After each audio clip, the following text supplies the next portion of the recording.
বহুদলীয় গণতন্ত্র প্রতিষ্ঠিত করেছিলেন, ঠিক একইভাবে পরবর্তীতে বিভিন্ন সময় বিভিন্ন ষড়যন্ত্রের কারণে বাংলাদেশের গণতন্ত্রের গতিকে প্রতিরোধ করা হয়েছে। গণতন্ত্র প্রতিষ্ঠা করতে গিয়ে মানুষের অধিকার, রাজনৈতিক অধিকার, মানুষের কথা বলার অধিকার প্রতিষ্ঠিত করতে গিয়ে বাংলাদেশ জাতীয়তাবাদী দল বিএনপি এবং এর বাইরেও বহু রাজনৈতিক দলের নেতাকর্মী, এমনকি সমাজের বিভিন্ন শ্রেণী পেশার মানুষ শহীদ হয়েছেন, আত্মাহুতি দিয়েছেন। বহু হাজারো লক্ষ মানুষ বিভিন্নভাবে ক্ষতিগ্রস্ত হয়েছেন, পঙ্গুত্ব বরণ করেছেন।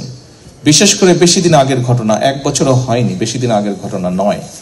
আমরা যদি জুলাই আগস্ট মাসের সেই আন্দোলনের দিনগুলোর কথা মনে করি, তাহলে আমরা দেখতে পাবো কি হারে সেই পলাতক স্বৈরাচার, সেই স্বৈরাচার ক্ষমতাকে ধরে রাখার জন্য কি হারে মানুষকে হত্যা করেছে, কি হারে বহু মানুষের সারা জীবনের দৃষ্টি কেড়ে নিয়েছে, কিভাবে বহু হাজারো মানুষ কিভাবে ক্ষতিগ্রস্ত হয়েছে, শারীরিকভাবে পঙ্গুত্ব বরণ করেছে।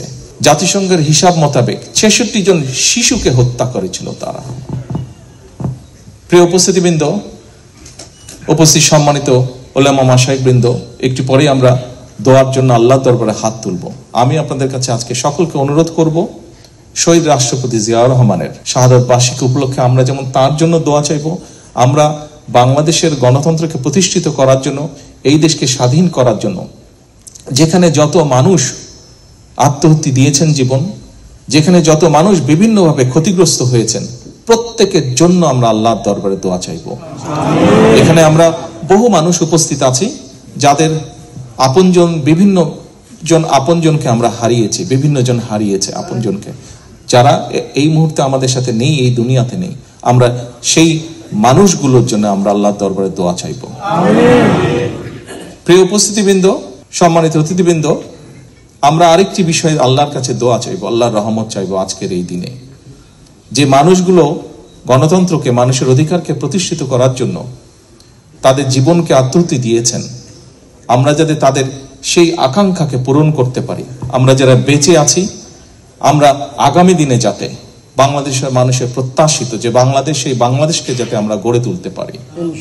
যে মানুষগুলো আমাদেরকে ছেড়ে চলে গিয়েছেন, তাদের প্রত্যাশা অনুযায়ী যাতে বাংলাদেশকে গড়ে তুলতে পারি, সেই রহমত যাতে আল্লাহ আমাদেরকে দেন, আমরা আল্লাহর দরবারে হাত তুলে সেই দোয়া।